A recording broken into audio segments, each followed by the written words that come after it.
if I'm supposed to give a talk here. Please.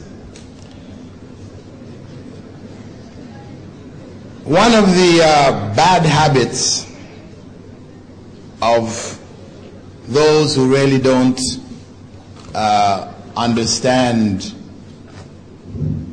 what life is about is to laugh at others' misfortune. Right?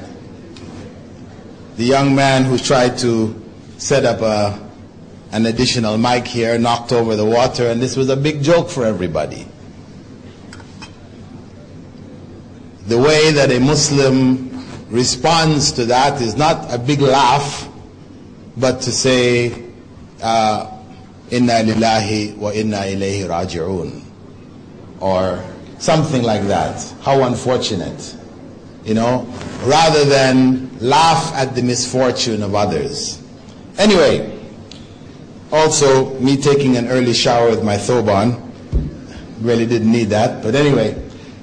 The topic, as I said, was about two types of students. One student who we call a student who happens to be a Muslim, and the other one we call a student who happens to be, a Muslim who happens to be a student, right? Two. Let me say that again. A student who happens to be a Muslim and a Muslim who happens to be a student. Two different species. What do I mean by that? The student who happens to be a Muslim could have been a Christian or a Hindu or a Buddhist or an atheist.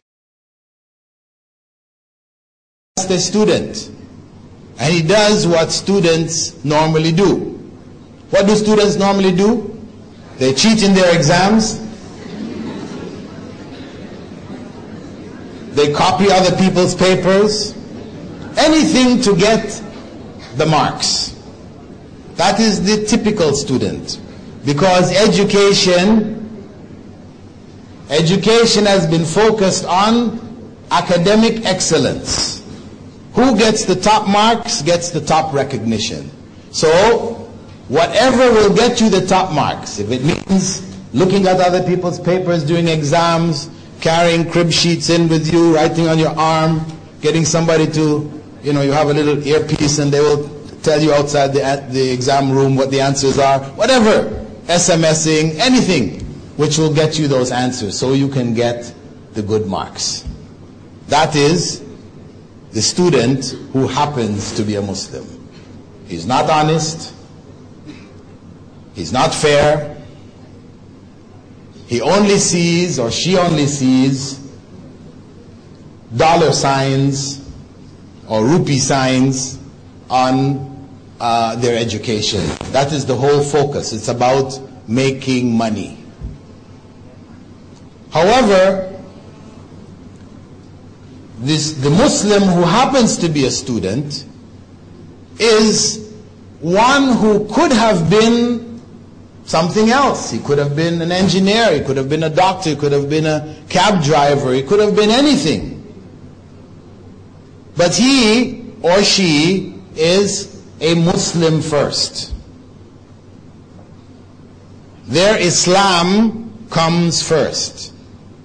So, such a student has moral principles that they live by. They will not cheat. They will not be dishonest. They will do their homework on time. They will do all that is required of them in whatever position they are in, either as students or as professionals, whatever field they're in, they will do it to the best of their ability. Because Prophet Muhammad sallallahu alaihi wasallam had said, "Inna Allah ikum idha amila amalan and yutqina." That Allah loves from each and every one of you that whatever you do to the best of your ability. You do it to the best of your ability. If you do that, this is what is pleasing to Allah. And this is what the essence of worship is. A Muslim student knows that he or she is actually worshipping Allah when they study. From Islamic perspective, studying, the educational process, is a process by which we worship God. This is a way of worship. Why? Because Prophet Muhammad ﷺ had said, "Talabul ilmi farida ala kulli Muslim." Seeking knowledge is a religious obligation on every Muslim. So, one who seeks knowledge, one who becomes a student, then he or she is worshipping Allah in their search for knowledge. So worship in Islam is not just going to the mosque or fasting or giving zakah. This is an aspect of worship. But the true concept of worship in Islam is to seek to obey God and to please God in every aspect of our lives. And that's why Allah said, قُلْ إِنَّ صَلَاتِي وَنُسُكِي وَمَحْيَايَ وَمَمَاتِي لِلَّهِ رَبِّ الْعَالَمِينَ. Say to all of us, we should say, indeed our prayers, our sacrifices, our living and our dying is for Allah, the Lord of all the worlds. A life dedicated to God. A life in which we try to achieve the ideals of the society, to be prominent figures in whatever field we choose to be in, but at the same time being conscious of our responsibilities to society. Because Prophet Muhammad ﷺ had said, خَيْرُ النَّاسِ أَنْفَعُهُمْ لِلنَّاسِ. The best human beings are those most beneficial to other human beings. So we seek knowledge, we study, we graduate, we further our studies for the purpose of benefiting our societies. We benefit ourselves on one hand, but we should also consider the benefit that we have to give to society.